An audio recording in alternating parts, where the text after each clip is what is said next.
The rain hammered Jake Mitchell's windshield with the kind of fury that made smart men pull over and wait it out. He kept driving. 38 years old, and he still hadn't learned when to quit fighting losing battles. Not with weather, not with ex-wives, not with the ghosts of women who'd left him a decade ago. Emma was safe at his mother's house now. Volcano project materials spread across the kitchen table like a miniature disaster zone. His daughter could explain plate tectonics better than most adults, but she still needed her father to pick her up from school when the rain came down sideways. That's when the flashing lights cut through the gray curtain of rain. A police cruiser sat crippled on the highway shoulder, hood yawning open like a broken jaw. Hazard lights blinked their desperate rhythm into the storm. A figure in uniform stood hunched over the engine bay, completely soaked, long hair plastered to her back as water streamed off her hat. Most drivers would accelerate past. Not their problem, especially in weather that threatened to wash the asphalt clean off the road. Jake's foot found the brake before his mind caught up to the decision. His father's voice echoed from 20 years gone. You see someone needs help? You help. Don't matter who they are or what it costs you. The truck's tires crunched gravel as he pulled onto the shoulder 20 feet behind the cruiser. Jake grabbed the umbrella from behind his seat, barely used, a gift from Emma last Christmas, with cartoon dinosaurs dancing across the fabric. The absurdity of bringing dinosaurs to rescue a cop almost made him smile. Rain attacked him the moment he opened the door. Cold needles found every gap in his flannel shirt. Need some help, officer? The figure straightened and turned. Time didn't stop, that was movie bullshit.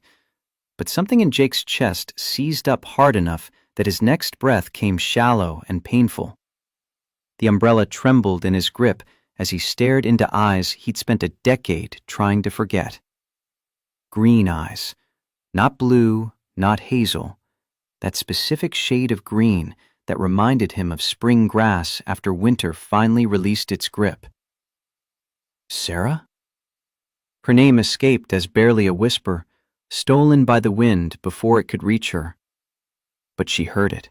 The way her whole body went rigid told him she heard it. Jake Mitchell. Not a question. A statement heavy with disbelief and something else he couldn't name. This can't be real.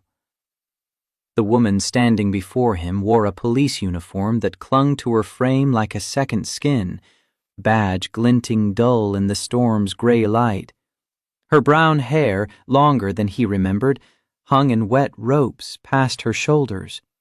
The sharp angles of her face had softened with age, but those eyes, Christ, those eyes hadn't changed at all. Sarah Anderson. The woman he'd planned to marry. The woman who'd left him 3 weeks before their wedding, claiming she wasn't ready for commitment, that she needed to find herself, that staying would suffocate them both. Professional instinct kicked in, saving him from drowning in the past. What's wrong with the vehicle?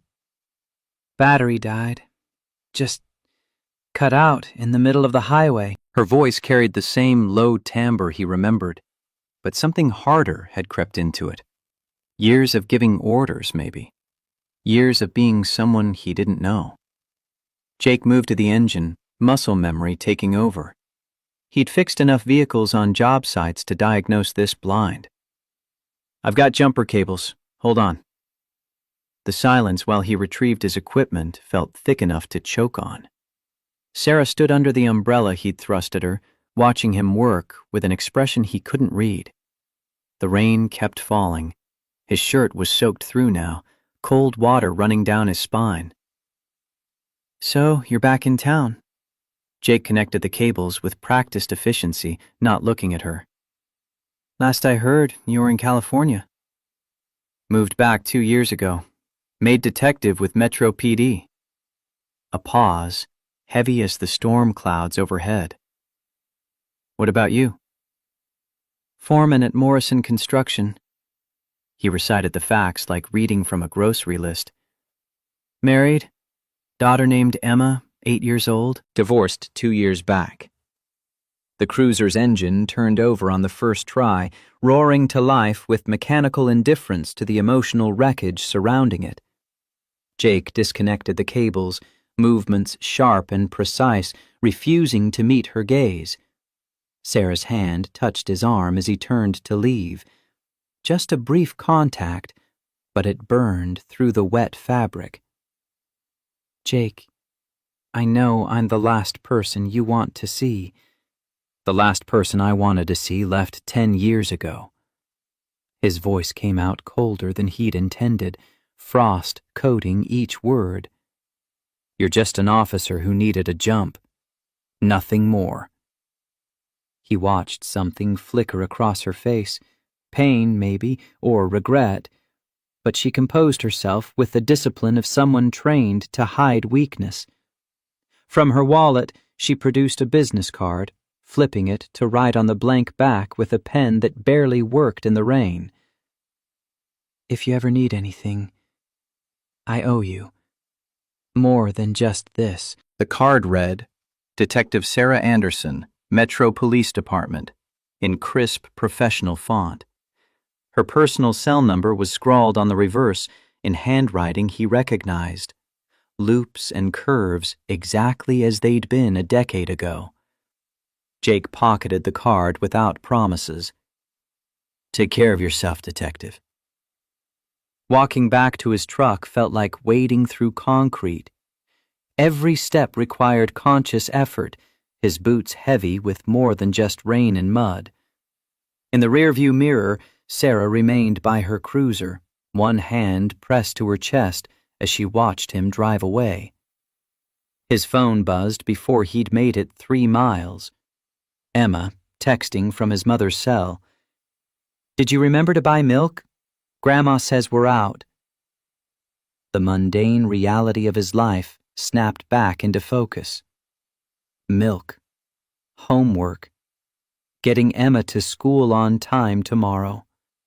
The careful routine he'd built since Rebecca walked out, leaving him with a 6-year-old and a mortgage he could barely afford. Sarah Anderson had no place in that world. She'd made that choice a long time ago.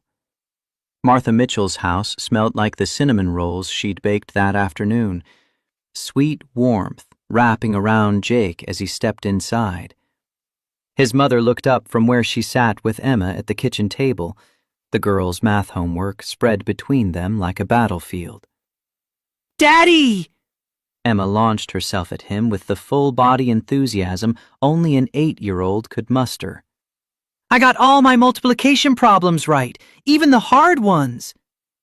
Jake caught her, swung her up despite the protest of muscles that had spent all day hauling concrete blocks. That's my girl. Knew you could do it. Martha studied him with the unsettling perception of someone who'd changed his diapers and weathered every storm of his 38 years. You're quieter than usual. Something happen? Emma peered at him with equally suspicious eyes, her mother's eyes, brown and sharp, missing nothing. Did you meet someone, Daddy? You look sad. The word hit harder than it should have. Just ran into an old friend. Nobody important. An old friend who made you look like someone died? Martha stood, moving to pour coffee without asking if he wanted it. That kind of old friend has a name, usually. Jake waited until Emma was distracted by her backpack, checking that she'd packed everything for tomorrow. Sarah Anderson. His mother's hand paused halfway to the coffee pot. When she turned, her expression carried the particular mixture of sympathy and concern that mothers reserve for their children's deepest wounds. The one who left you before the wedding? She's a detective now. Car broke down on the highway. He accepted the coffee, letting the heat seep into his frozen fingers. Pure coincidence. There's no such thing as coincidence, Jacob. Not when it comes to matters that tore your heart out and left it bleeding on the floor. Emma glanced up, confusion creasing her forehead. Grandma, what are you talking about? Adult stuff, sweetheart. Martha smoothed the girl's hair with gentle hands. Nothing for you to worry about. But Emma wasn't easily distracted. She possessed her father's stubbornness wrapped in her mother's determination, a combination that would either change the world or drive him to an early grave. Was Miss Anderson Daddy's girlfriend before Mommy? Jake set down his coffee before he could spill it. How do you know about that? Grandma told me you had your heart broken once, before you met Mommy. Emma's voice carried the careful tone of someone trying not to upset a skittish animal.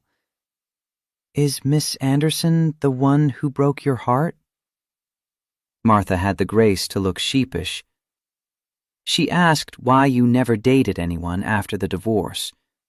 I thought she was old enough to understand that sometimes people get hurt, and it makes them scared to try again. I'm not scared. The lie tasted bitter even as he spoke it. I'm focused on being a good father. That's different. Emma climbed into his lap, all sharp elbows and bony knees, wrapping her arms around his neck. I don't want you to be sad, Daddy. Grandma says you used to smile more. Before Mommy left. The coffee cup sat forgotten on the table as Jake held his daughter, breathing in the strawberry scent of her shampoo.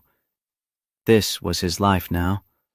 PTA meetings and science projects, and making sure Emma knew she was loved even when her mother only saw her every other weekend.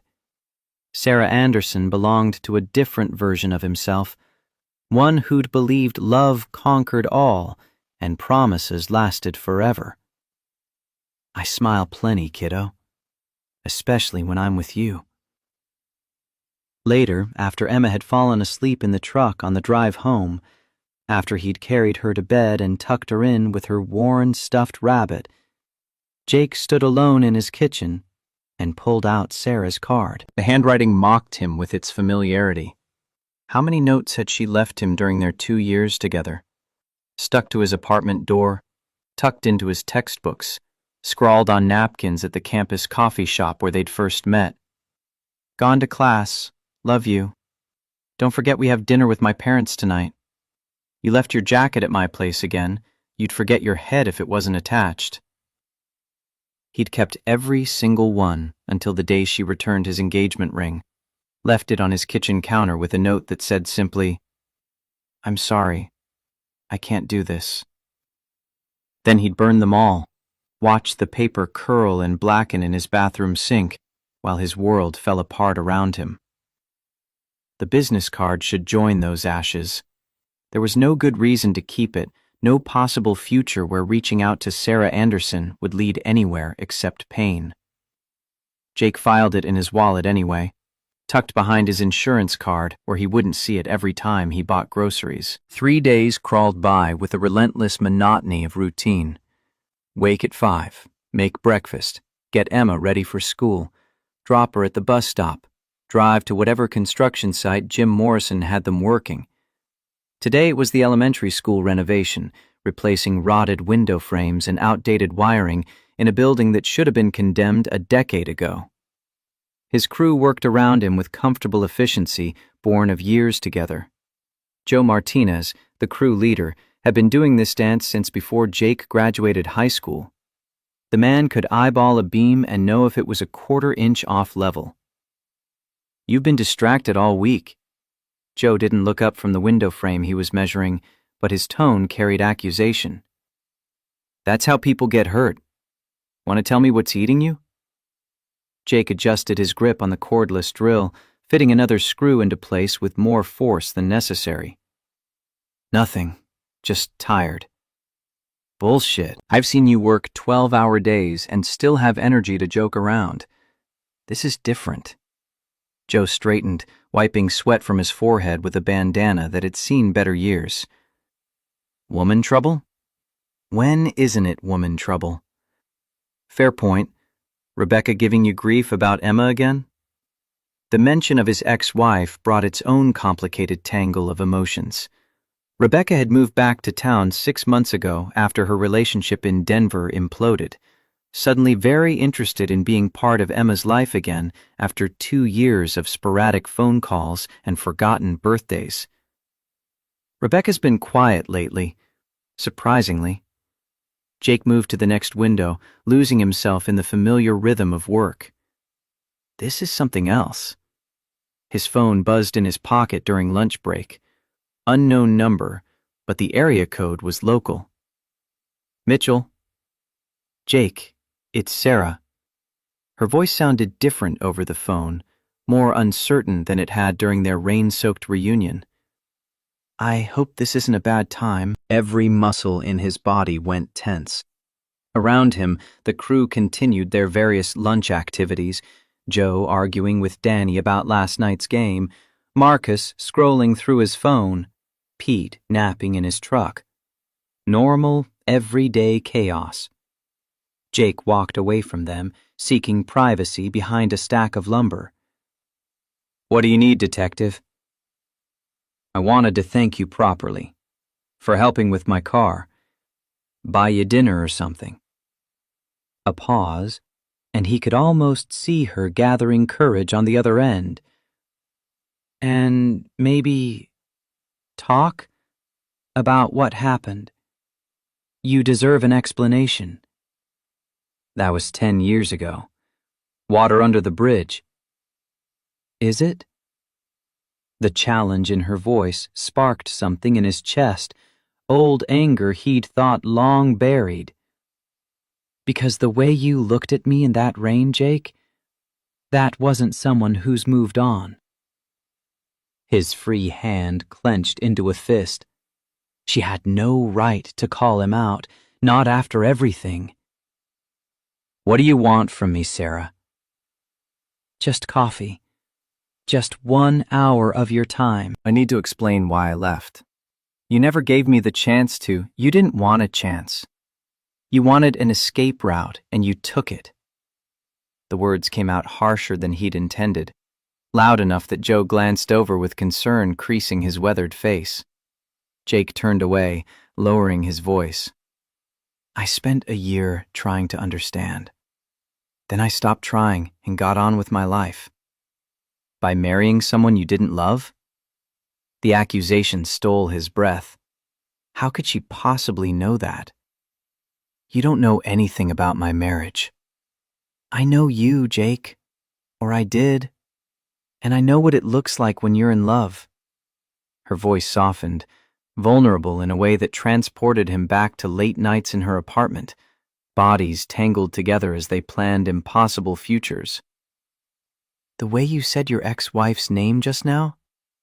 There's no warmth there. Not even anger. Just nothing.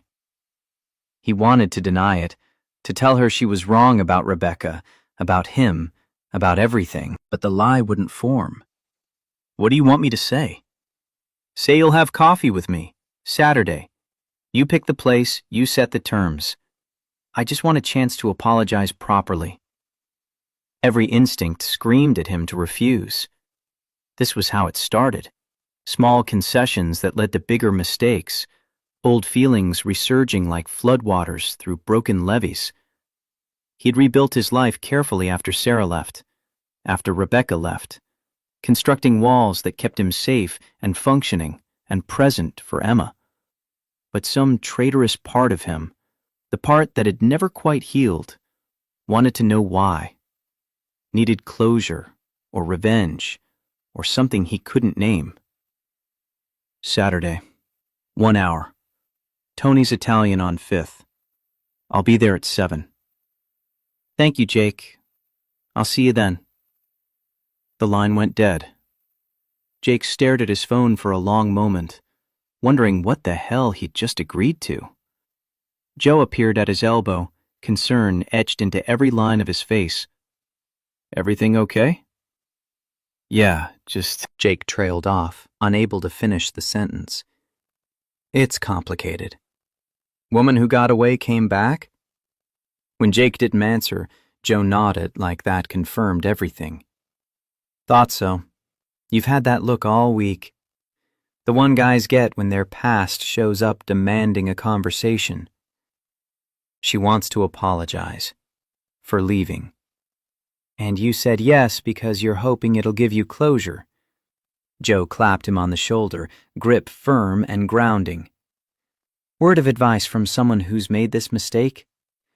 There's no such thing as closure.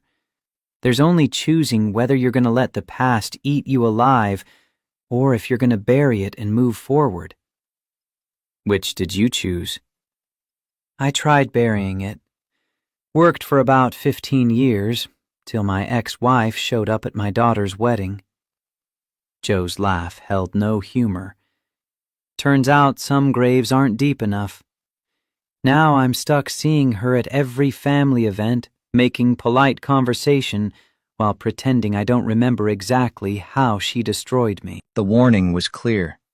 But Jake had already committed to Saturday, already opened the door he'd spent a decade keeping locked.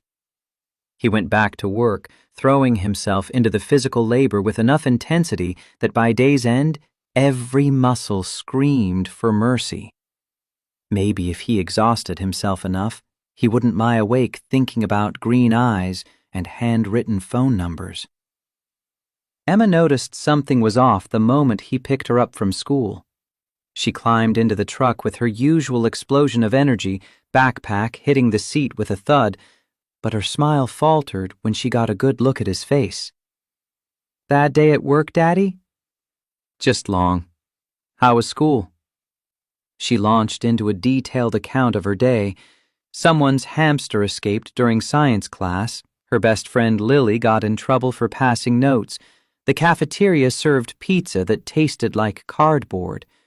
Normal 8-year-old problems that should have grounded him in the present. Instead, his mind kept drifting to Saturday, to what he'd say when he saw Sarah sitting across from him at Tony's, under the warm Italian lighting that made everyone look softer than they were. At home, Emma spread her homework across the kitchen table while Jake started dinner. Spaghetti, because it was Thursday, and Thursday meant pasta in their carefully constructed routine. The water was just starting to boil when Emma's voice cut through his thoughts. Daddy, are you scared of something? His hand slipped, nearly knocking the box of noodles off the counter. What makes you ask that? Grandma says when people get really quiet and far away, it's usually because they're scared. Emma didn't look up from her math worksheet, pencil moving in careful loops. You've been far away a lot lately. Jake turned off the stove, abandoning dinner to sit beside his daughter. She was too perceptive, too aware of emotional undercurrents for a kid her age. He blamed Rebecca for that. Emma had learned young to read moods, to gauge when her mother's attention might evaporate without warning. I'm not scared, baby. Just thinking about grown-up stuff. Is it about Miss Anderson? The lady who broke your heart? The directness of it caught him off guard. How do you know about her? I asked Grandma more questions after you left the other night. Emma finally set down her pencil, fixing him with eyes that saw far too much. She said you were going to marry Miss Anderson, but she got scared and ran away. And then you were sad for a really long time before you met Mommy. Martha and her big mouth. Though, in fairness, Emma could extract information from a stone if she set her mind to it. That's basically what happened, yeah. Are you going to see her again? No point lying. Emma would find out eventually, and he'd promised himself after the divorce that he'd always be honest with her, even when the truth was complicated. We're having coffee on Saturday. She wants to apologize. Emma considered this with the gravity of a judge weighing evidence. Do you want her to apologize? Did he? Jake wasn't sure anymore. The anger that had sustained him through the first year had long since cooled to something more like scar tissue. Still there, still tender when pressed, but not actively bleeding. I want to understand why she left. Maybe that'll help me stop wondering about it. Okay. Emma returned to her homework as if they'd been discussing what to have for breakfast. But if she makes you sad again, you should tell her to go away. You deserve to be happy, Daddy. The simple wisdom of children. Jake pulled her into a hug, holding tight while she squirmed and laughed. When did you get so smart? I was born this way. You're just slow at noticing. Saturday arrived with the inexorable march of calendar pages. Jake spent the morning at Emma's soccer game. She played defense with more enthusiasm than skill, mostly running in circles and occasionally remembering to chase the ball. Rebecca showed up halfway through, standing on the opposite sideline in designer sunglasses that probably cost more than Jake's monthly grocery budget. After the game, they lost 4-2, but Emma scored a goal that had her glowing for the entire drive home. Rebecca approached while Emma was distracted with juice boxes and orange slices. She's getting better. Rebecca's smile didn't quite reach her eyes, the expression she wore when forcing pleasantries. You've been practicing with her? Every weekend she's with me, rain or shine. Jake kept his tone neutral, refusing to rise to whatever bait she was laying. You could practice with her too, on your weekends. I would if she didn't spend half her time with me asking when she gets to go back to your place. The words carried an edge, resentment bleeding through the polite facade. She's obsessed with that volcano project you're doing together. Sarah helped with that, actually. She knows chemistry from her forensics training. He regretted the words the instant they left his mouth. Rebecca's expression shifted from vaguely annoyed to sharp and predatory. Sarah? As in Sarah Anderson? Your ex-fiancée, Sarah? She's back in town. Works for Metro PD. Emma met her when... You introduced our daughter to the woman who left you at the altar? Rebecca's voice climbed in pitch, drawing attention from nearby parents. Are you insane? It wasn't at the altar. It was 3 weeks before. And I didn't introduce them on purpose. Sarah stopped by while I was helping Emma with homework. Another lie, but a necessary one. Rebecca didn't need to know about the coffee shop meeting, the deliberate choice to let Sarah into their lives. This is exactly what I was afraid of when I moved back. You dating random women and exposing Emma to unstable relationships. Rebecca crossed her arms, body language shifting into full combat mode. We need to talk about modifying the custody arrangement. Ice shot through Jake's veins. There's nothing to modify. Our agreement is working fine. Our daughter is spending time with your ex-girlfriend, Jake. That's not fine. That's confusing for a child her age. Rebecca pulled out her phone, typing something with sharp, angry jabs. I'm calling my lawyer Monday morning. She stalked off before he could respond, leaving him standing in the aftermath of a bomb he hadn't seen coming. Across the field, Emma laughed with her teammates, oblivious to the legal threat gathering on the horizon. This was why he should have stayed away from Sarah. Nothing good came from reopening old wounds, only fresh bleeding and collateral damage to everyone around him. But he'd committed to tonight, and Jake Mitchell didn't break promises, even ones that might destroy everything he'd built. Tony's Italian restaurant occupied a converted house on 5th Street, all warm brick and trailing ivy that made it look like something transplanted from Tuscany. Jake had been coming here since before Emma was born, back when he and Rebecca were still pretending their marriage wasn't a slow-motion car crash. The owner, Tony Ricci, greeted him at the door with the familiar enthusiasm of an old friend. Jake! Haven't seen you in a month! You finally bringing a lady friend? Something like that. Jake scanned the dining room, stomach tight with an anxiety that felt uncomfortably close to anticipation. She should be here soon. Tony showed him to a corner table, the kind that offered privacy without being suspiciously isolated. Jake ordered a beer and checked his watch. 7 o'clock exactly. If Sarah was the same person she'd been 10 years ago, she'd arrive 5 minutes early, constitutionally incapable of being late. At 6:55, the door chimed. Sarah stepped inside, and Jake's carefully constructed composure crumbled like sugar glass. She'd dressed in jeans and a dark sweater, hair loose around her shoulders instead of pulled back in the severe bun she'd worn in uniform. Without the badge and the authority it conferred, she looked younger, more like the woman he'd fallen for in a campus coffee shop when they were both too young to know better. She spotted him, and something complicated flickered across her face. Relief mixed with fear, mixed with something else he didn't want to name. Her approach seemed to take forever, and no time at all. "You actually came." She slid into the seat across from him, fingers worrying at the strap of her purse. "I wasn't sure you would.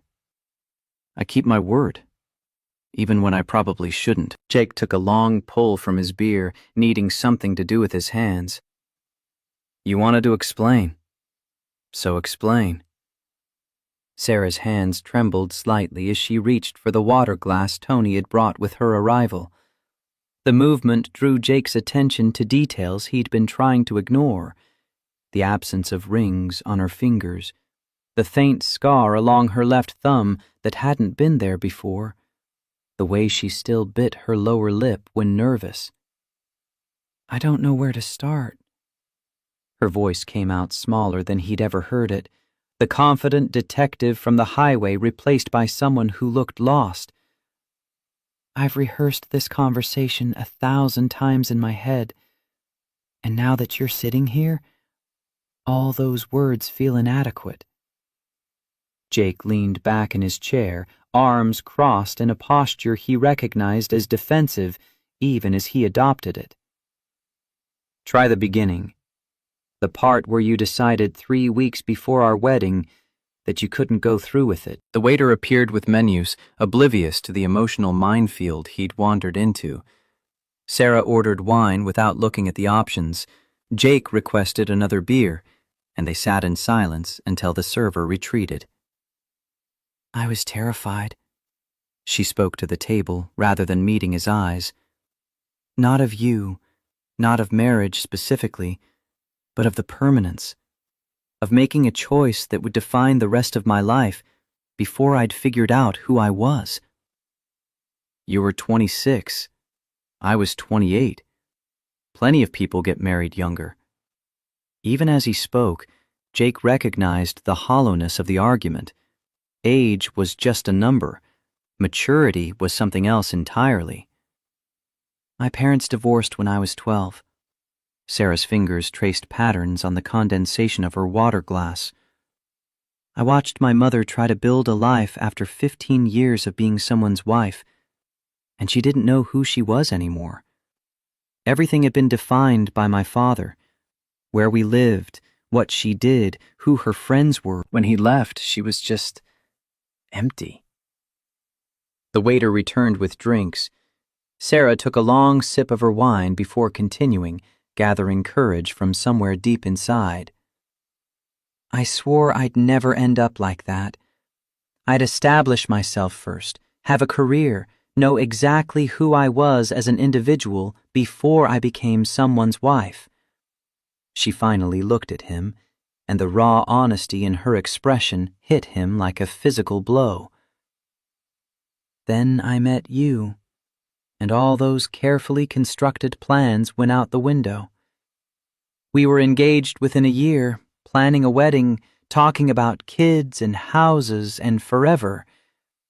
And suddenly I was 26 and terrified I was making the same mistake my mother did." Jake's grip tightened on his beer bottle. The explanation made sense in a way that infuriated him, logical and reasonable and completely insufficient to excuse the devastation she'd left in her wake. "So you ran to California, found yourself at the police academy." "I joined the force thinking it would make me strong, independent. someone who didn't need anyone else to feel complete. Bitterness crept into her tone, self-directed and sharp. Spent 5 years on patrol in San Jose. Made detective. Dated men who meant nothing and forgot them the moment they walked out the door. Convinced myself I'd made the right choice. And now? The question emerged rougher than intended, carrying a decade's worth of unresolved anger and hurt and something dangerously close to hope. Sarah's laugh held no humor. Now I'm 36 years old, sitting across from the man I never stopped loving, trying to explain why I was too much of a coward to fight for us when it mattered. The words hung between them like smoke from a fire neither could extinguish. Jake wanted to grab them, examine them, demand clarification, but the waiter chose that moment to return, asking if they were ready to order. They selected food neither wanted, going through the motions of civilized dining while emotional chaos roared beneath the surface. Once alone again, Jake forced himself to ask the question that had haunted him for a decade. Why come back here? There are detective positions in every major city. Why this one? The directness seemed to catch her off guard. Color crept into Sarah's cheeks, visible even in the restaurant's warm lighting. I knew you were here. I'd been keeping tabs. Nothing creepy, just occasional searches on social media, seeing what you were up to. His stomach dropped. You've been watching me for 10 years? Not watching, just checking in, making sure you were okay. She rushed the words out, defensive and ashamed. I saw when you got married, when Emma was born, when your relationship status changed to divorced. And I told myself I was happy for you, that you'd moved on and built a good life. But I was lying. The confession came out barely above a whisper. When the position opened up here, I had offers from Portland and San Diego. Both paid more, both had better career prospects. I chose this city because I needed to know if what we had was real, or if I'd built it up in my memory to justify my regret. Food arrived, chicken parmesan for her, lasagna for him, both plates steaming and fragrant. Neither made a move to eat. The revelation had shifted something between them, changing the atmosphere from confrontational to dangerous in ways Jake couldn't fully process. You didn't answer my question that night in the rain. He met her eyes, refusing to let her hide. I asked if you came back because of me, and you deflected. Now I'm asking again. Did you manipulate the job placement to get close to me? Sarah's spine straightened, detective mode sliding into place like armor. I didn't manipulate anything. The department offered the position based on my qualifications. But did I accept it, hoping I might run into you? Yes. Did I imagine what I'd say if we met again? Every single day, for 2 years. And then my truck battery saved you from having to manufacture a meeting. Jake picked up his fork, more for something to do than from any real appetite. Convenient timing, that breakdown. Right where I'd be driving home from picking up Emma. The accusation sparked anger in her expression, quick and hot. Are you seriously suggesting I sabotaged my own vehicle to engineer a reunion? That's paranoid even for someone with trust issues. Trust issues. Jake let the words settle between them like stones. Yeah, I wonder where those came from. They ate in tense silence, the food turning to ash in his mouth. Around them, other diners laughed and talked, oblivious to the small war being waged in the corner booth. Tony caught Jake's eye from across the room, concern evident, but Jake shook his head slightly. This wasn't the kind of problem the restaurant owner could solve with extra breadsticks. Sarah pushed her barely touched chicken around her plate, creating abstract patterns in the marinara sauce. I saw you with her, Emma, at the coffee shop last week. Jake's fork clattered against his plate. You were there? Sitting 3 tables over, behind the support column. You were helping her with that volcano project, and she was so excited, and you were so patient even when she knocked over the baking soda. A smile ghosted across Sarah's face, sad and wistful. You're a good father. Better than you probably give yourself credit for. The observation should have pleased him. Instead, it felt invasive, like she'd been studying his life through a window he hadn't known existed. Emma's everything to me. I won't let anyone hurt her, and that includes exposing her to people who might disappear without warning. The implication landed like he'd intended, a direct hit that made Sarah flinch. I deserve that. I deserve worse than that, honestly. But I need you to know I didn't come back planning to disrupt your life. I just wanted to see if maybe, possibly, there was still something between us worth exploring. Exploring. Jake tested the word, found it wanting. That's a clinical way to describe it. What would you call it? A mistake. A disaster waiting to happen. A way to guarantee Emma gets caught in the crossfire when you decide commitment is too scary again. He drained the rest of his beer, signaling for another even though he was driving. I spent a year after you left barely functional. Went to work, came home, stared at walls. My crew staged an intervention because I almost got someone killed being distracted on a job site. Sarah's face had gone pale. I didn't know. How could you? You were in California, finding yourself while I was falling apart. The bitterness tasted familiar, a flavor he'd thought he'd purged, but apparently only buried.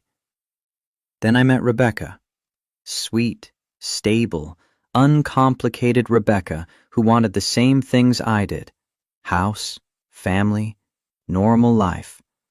And I married her even though I didn't love her, because I thought maybe love didn't matter as much as compatibility. Jake, let me finish. He waited until she nodded before continuing. The whole marriage, I was waiting to feel something. Anything close to what I felt with you. It never came.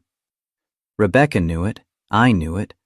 We just pretended everything was fine until Emma was old enough that the divorce wouldn't completely traumatize her.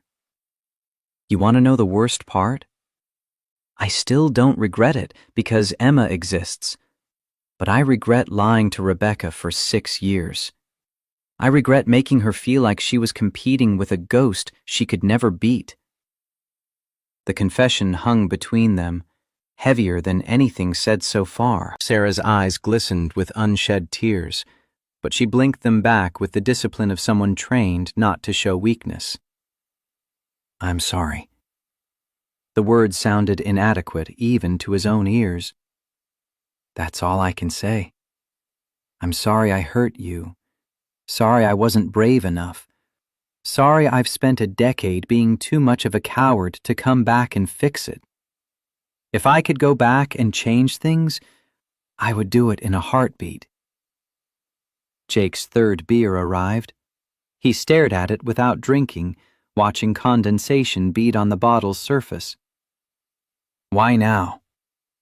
Why not 5 years ago, or 3, or before I got married? Because 5 years ago, I was still lying to myself.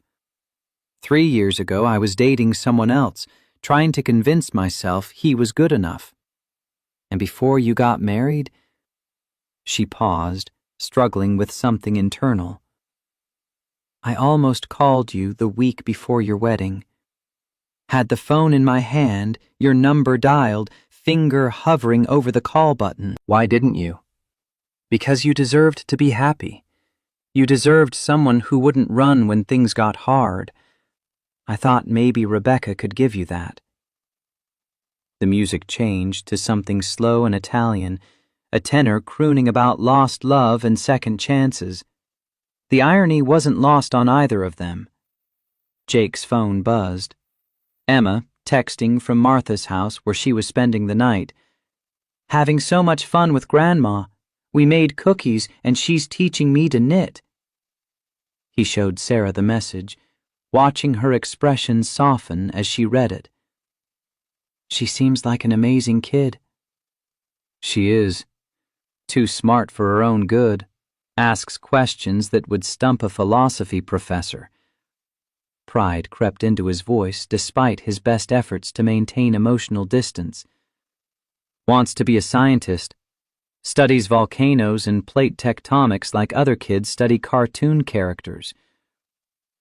"The project at the coffee shop. That's why you were researching chemical reactions." "She's got a presentation next month. I'm helping her build a scale model that actually erupts." He pocketed his phone, the brief interruption having given him time to resettle his defenses. "But we're not here to talk about Emma. You wanted to explain yourself.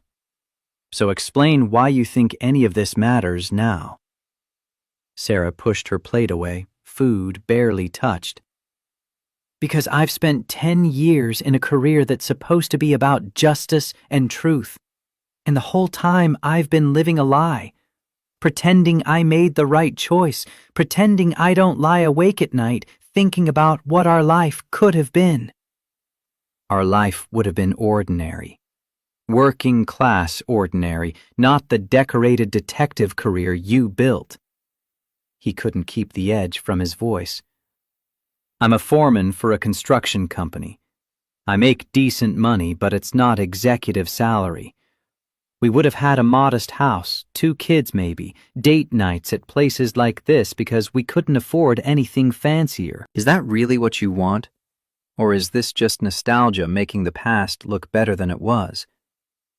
The question seemed to genuinely stun her.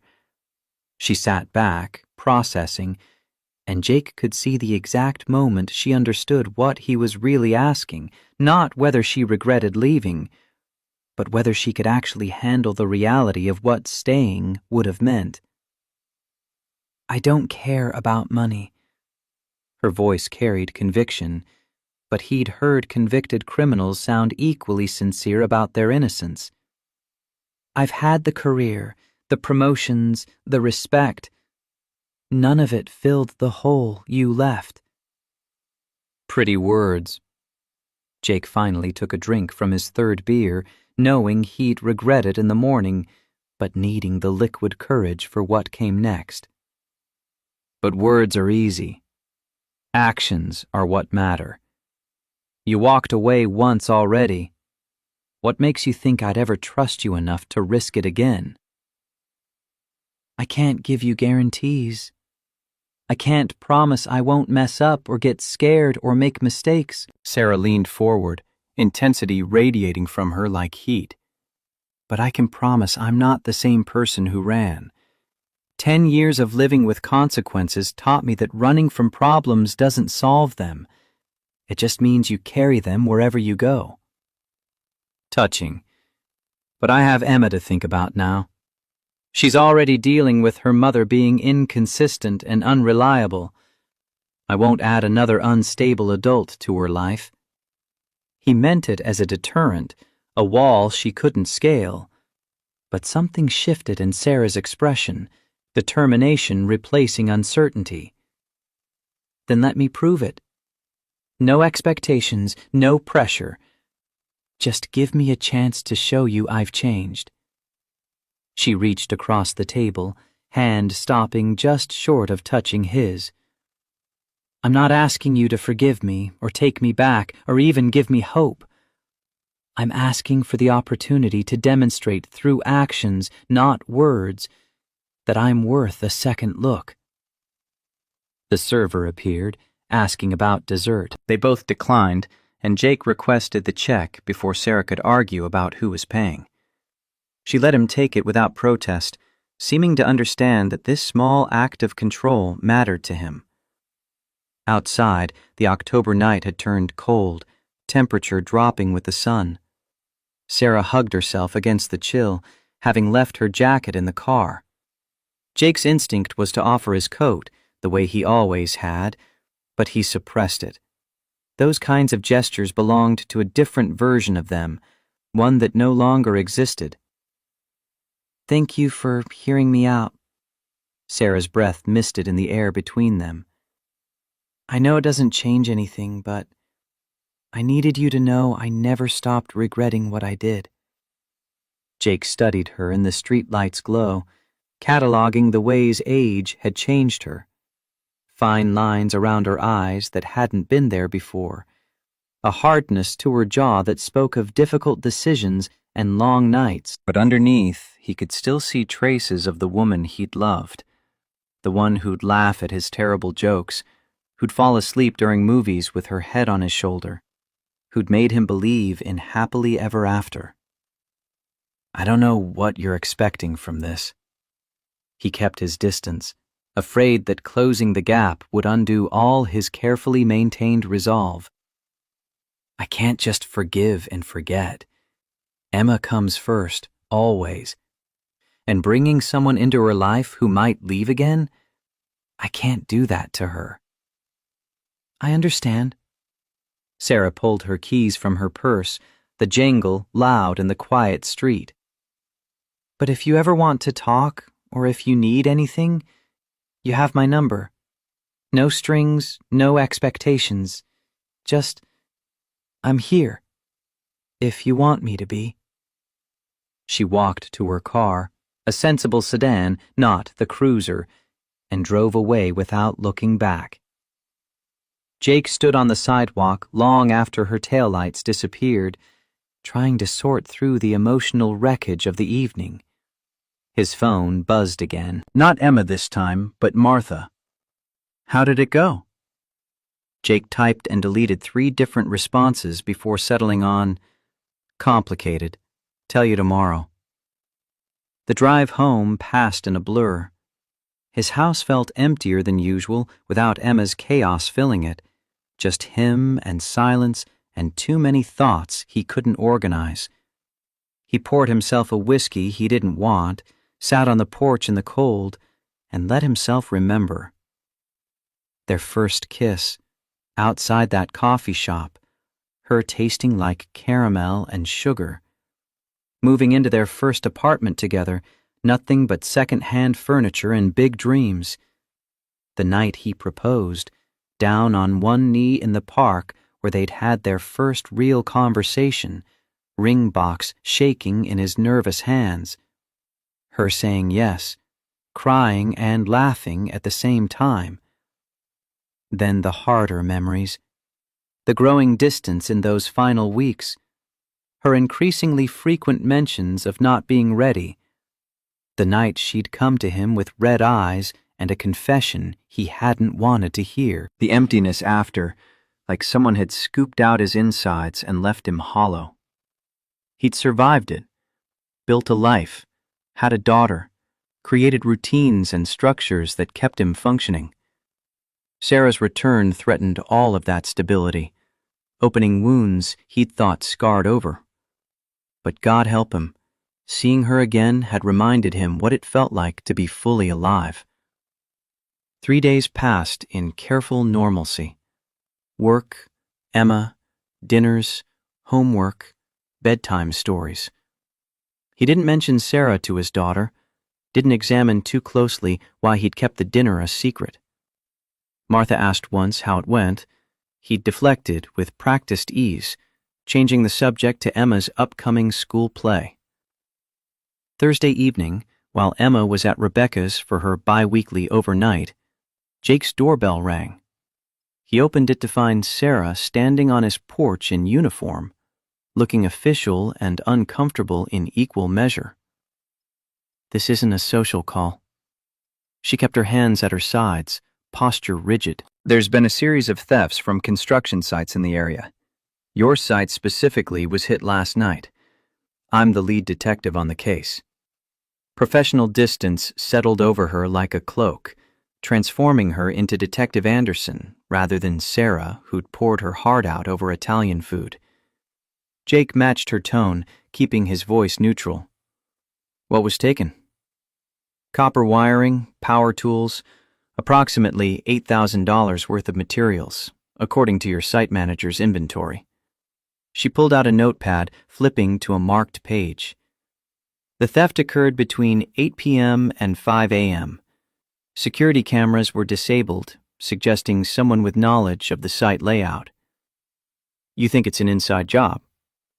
I think whoever did this knew exactly what they were looking for and how to avoid detection. Sarah's eyes scanned his face, professional assessment mixing with something more personal. I need to interview your crew.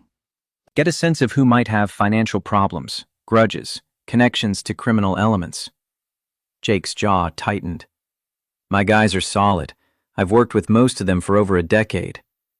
I'm sure they are, but statistically, most construction site thefts involve current or former employees. She softened slightly, letting a hint of Sarah through the detective facade. I'm not trying to attack your judgment. I'm trying to recover stolen property and prevent future incidents. He let her in, watching her assess his home with the trained eye of someone who read crime scenes for a living.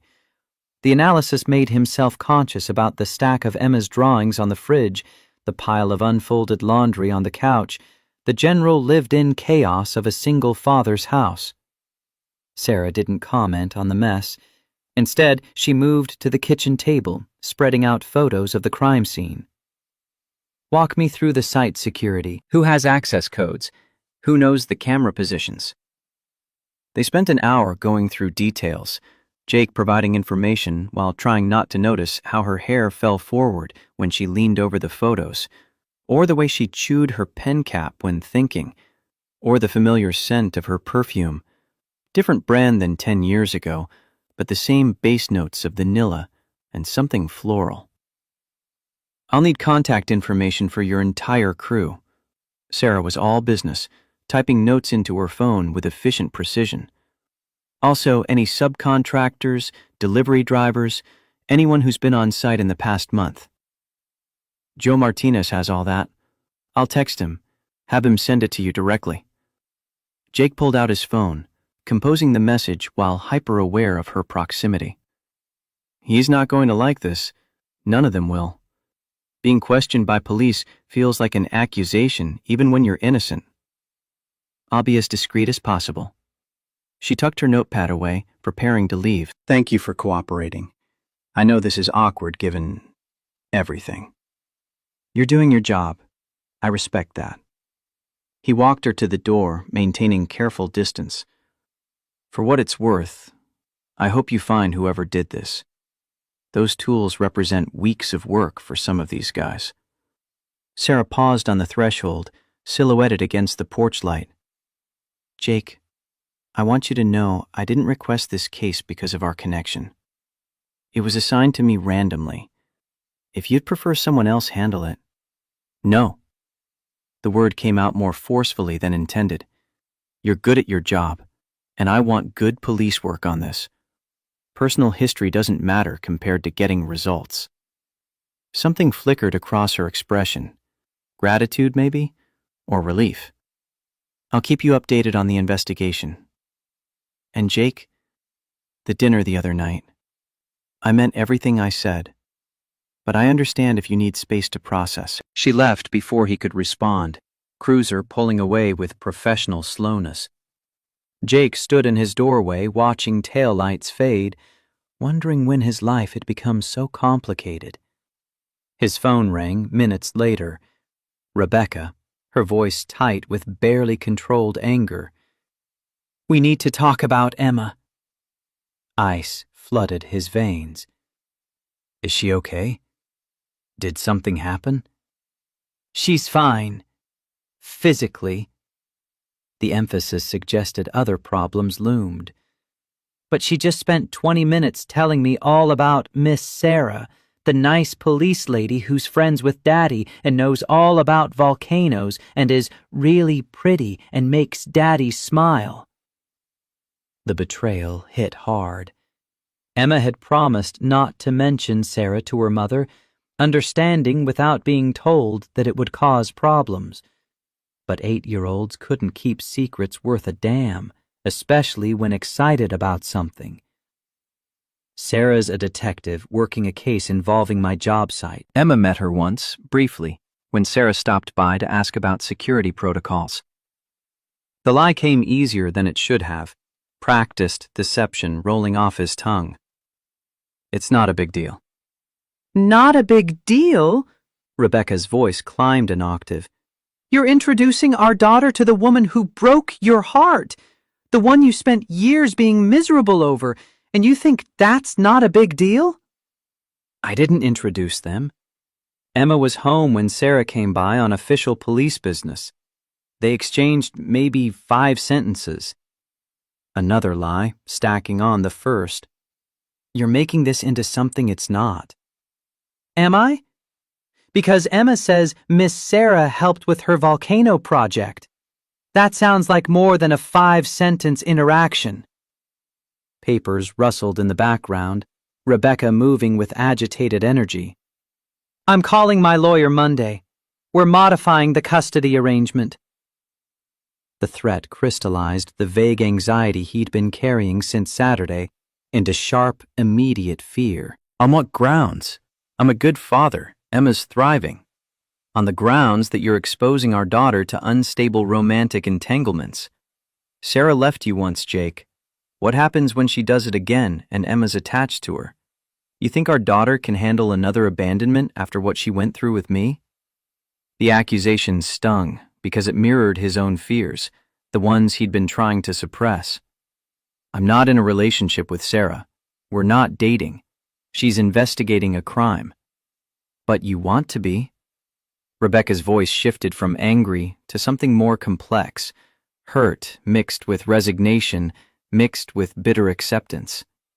I can hear it in your voice.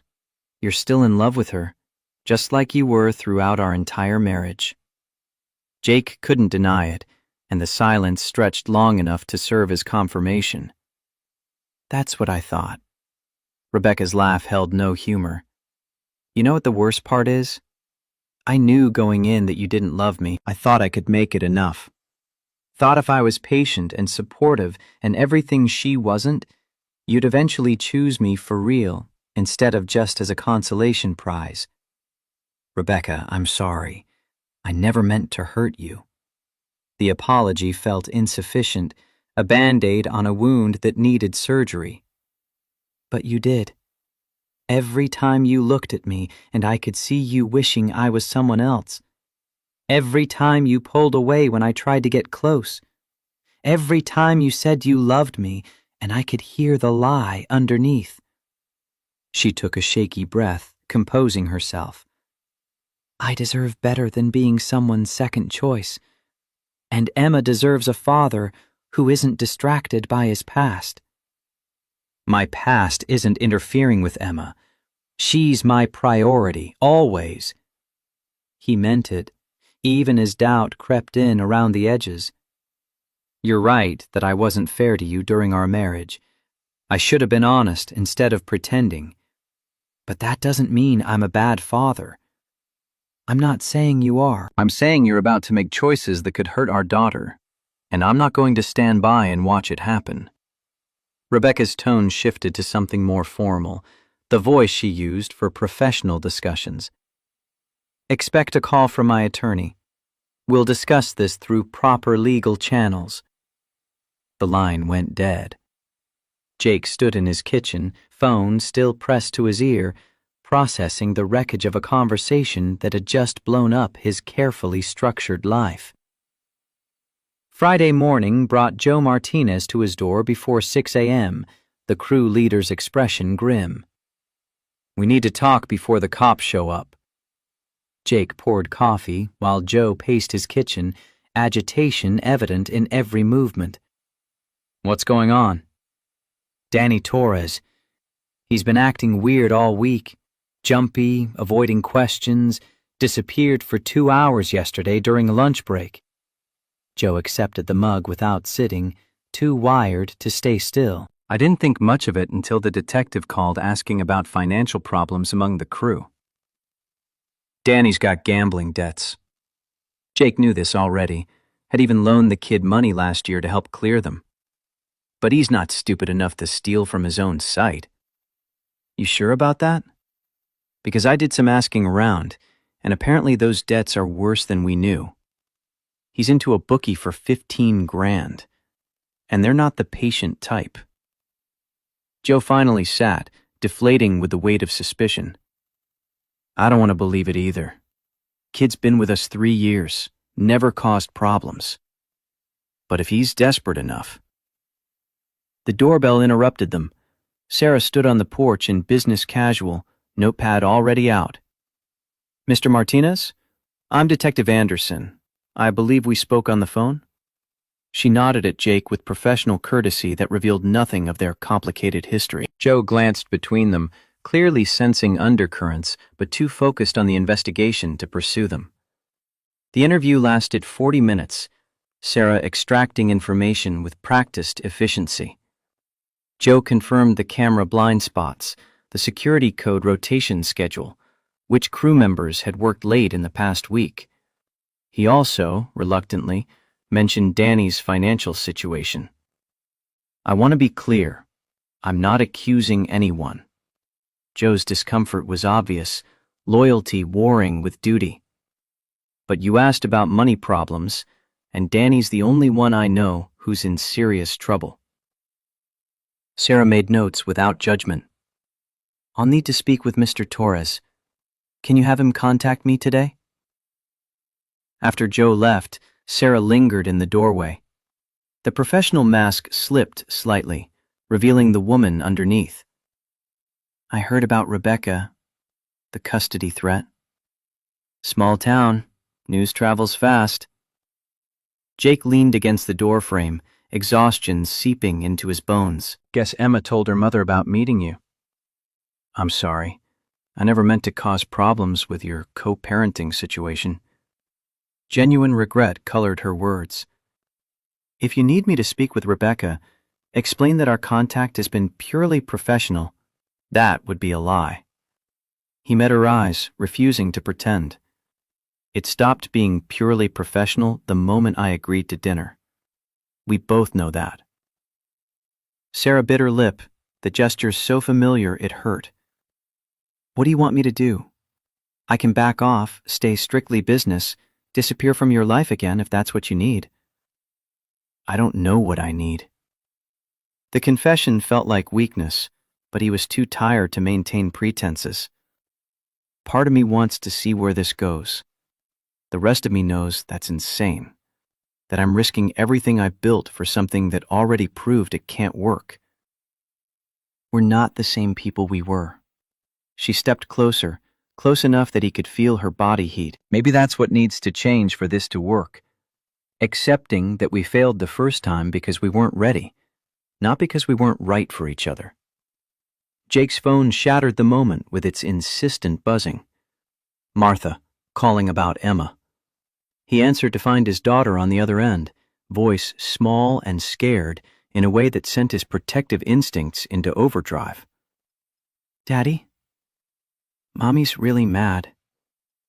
She says I'm not supposed to talk about Miss Sarah anymore. And she keeps asking questions about whether you have a girlfriend. And I don't know what to say. Emma's words tumbled out in a rush, 8-year-old panic evident. Did I do something wrong? No, sweetheart. You didn't do anything wrong. Jake moved away from Sarah, needing privacy for this conversation.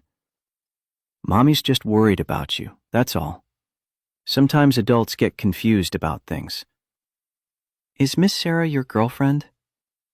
Because Mommy says she is, but you said she was just a friend. The question held the weight of a child trying to navigate adult complexities beyond her understanding. I don't want you and Mommy to fight because of me. Listen to me very carefully, baby girl. None of this is your fault. Adult relationships are complicated, and sometimes grown-ups make mistakes, or get scared, or don't know how to talk to each other properly. But that has nothing to do with you. He could feel Sarah's presence behind him, listening. You're the most important person in my life. Everything I do is to make sure you're happy and safe.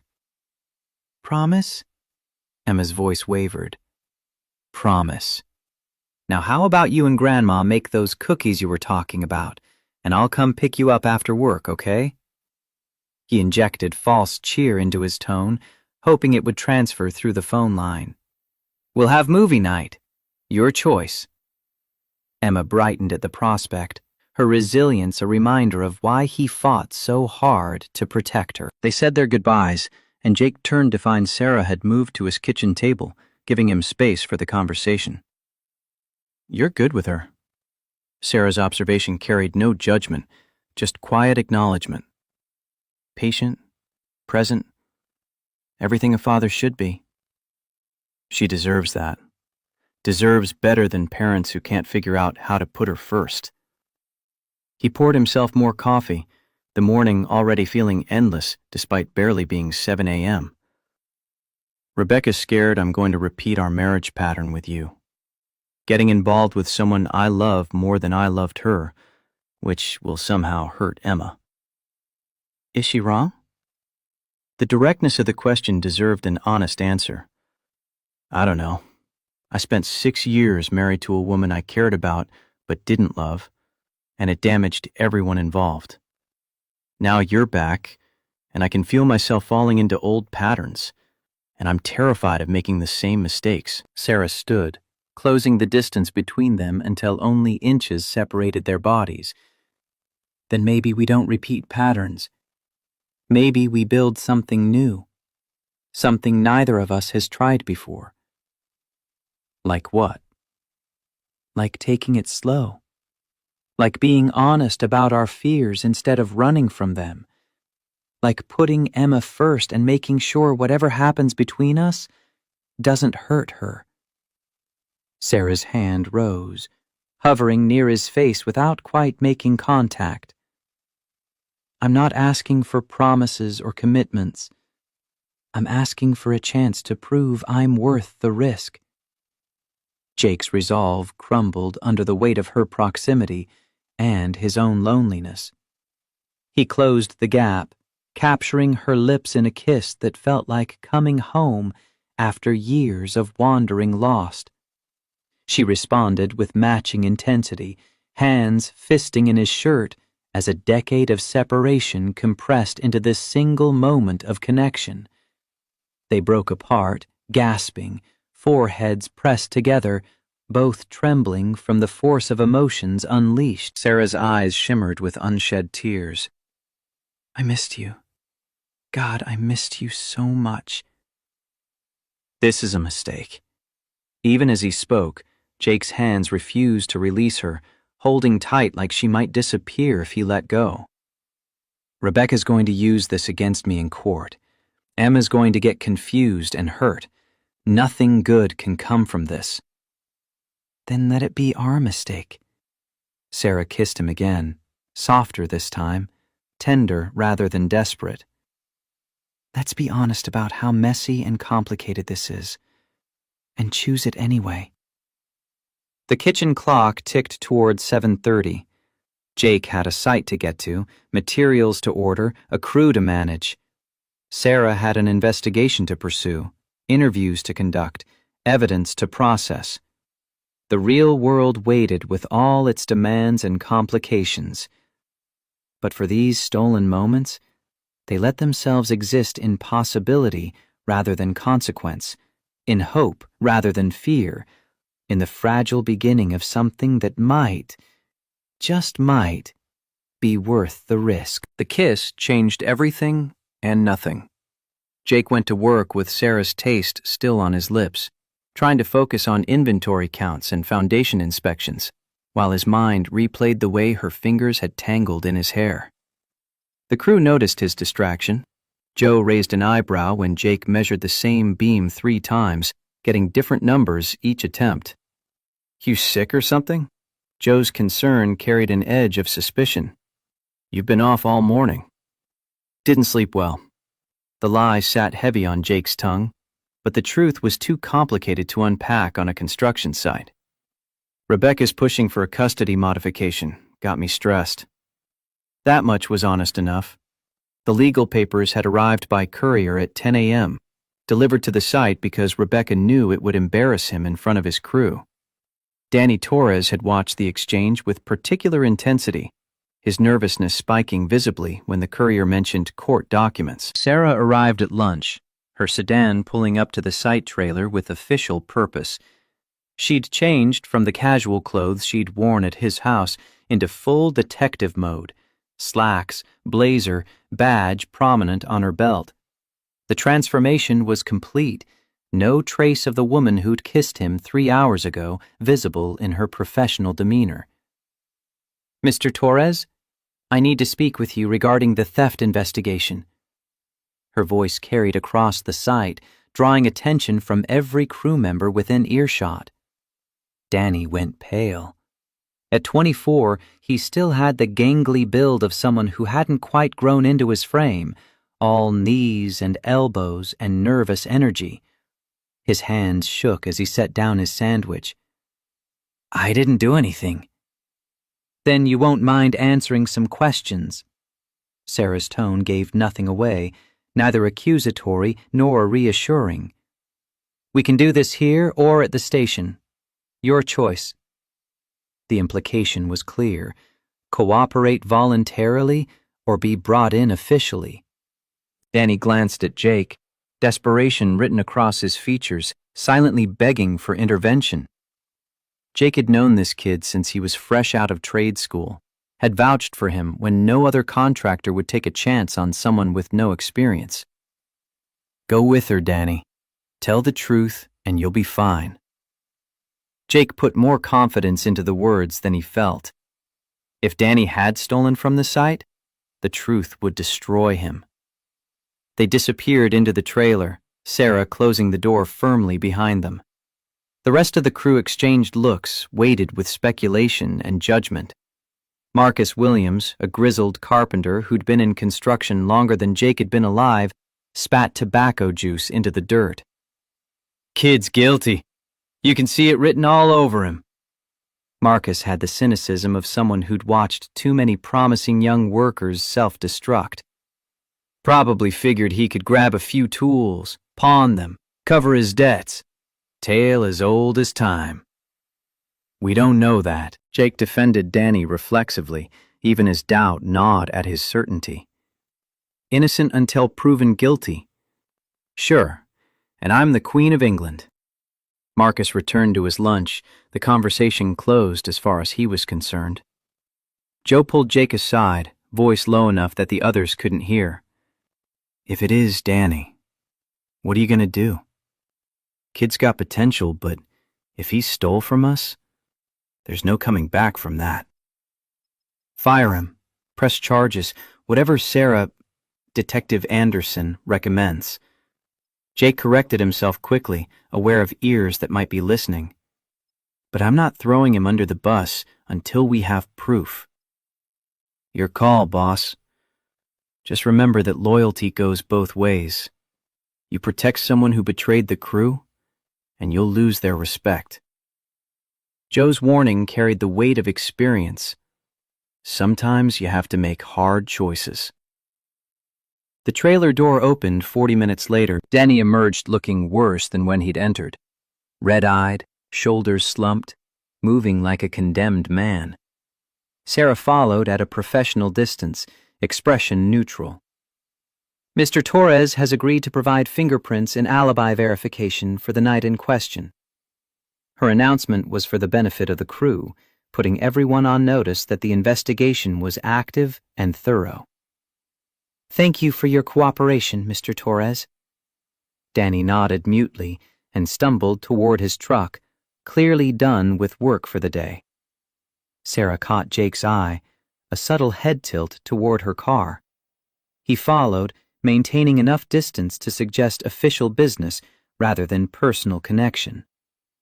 Inside her vehicle, away from curious eyes, she dropped the detective facade. "He's lying about something. I don't know if it's the theft or just the gambling debts, but his story has holes you could drive a truck through." "You think he did it?" Jake kept his gaze forward, watching Danny's truck peel out of the parking area with reckless speed. "I think he knows more than he's saying."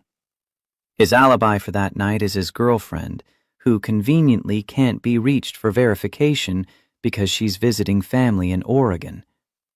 Sarah flipped through her notes, pointing out inconsistencies.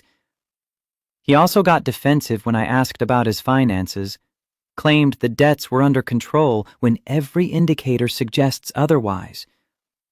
Jake's jaw tightened. If Danny was involved, it meant Jake's judgment had failed. He'd hired the kid, trained him, defended him when others questioned his work ethic. The betrayal would sting on multiple levels. What's your next step? Talk to the girlfriend once she's back. Check pawn shops for the stolen tools. Pull Danny's phone records to see if he was in contact with anyone suspicious. She paused, studying Jake's profile with an intensity that made his skin prickle. And try to keep professional distance from you, which is getting harder by the hour. The admission hung between them, heavy with implication. Jake turned to face her fully, taking in the slight flush to her cheeks, the way her fingers drummed against her notepad. Tells that betrayed nervousness beneath the professional exterior. This morning was a mistake. He forced the words out, needing to establish boundaries before they both got hurt. Rebecca's lawyers are going to paint me as an unfit father because I'm dating the woman who left me. If I give them ammunition by actually dating you, I could lose Emma. So what are you saying? Sarah's voice remained steady, but her knuckles whitened where she gripped the steering wheel. That we pretend it didn't happen? Go back to being strangers? I'm saying we need to be smart about this. For Emma's sake, if nothing else. Jake rubbed his face, exhaustion pulling at every muscle. She's already confused about why her mother's upset. If she finds out I'm involved with you, and then the custody battle gets ugly, she'll blame herself. Sarah's professional mask cracked, revealing hurt underneath. I'm not asking you to choose between me and your daughter. Emma comes first, I get that.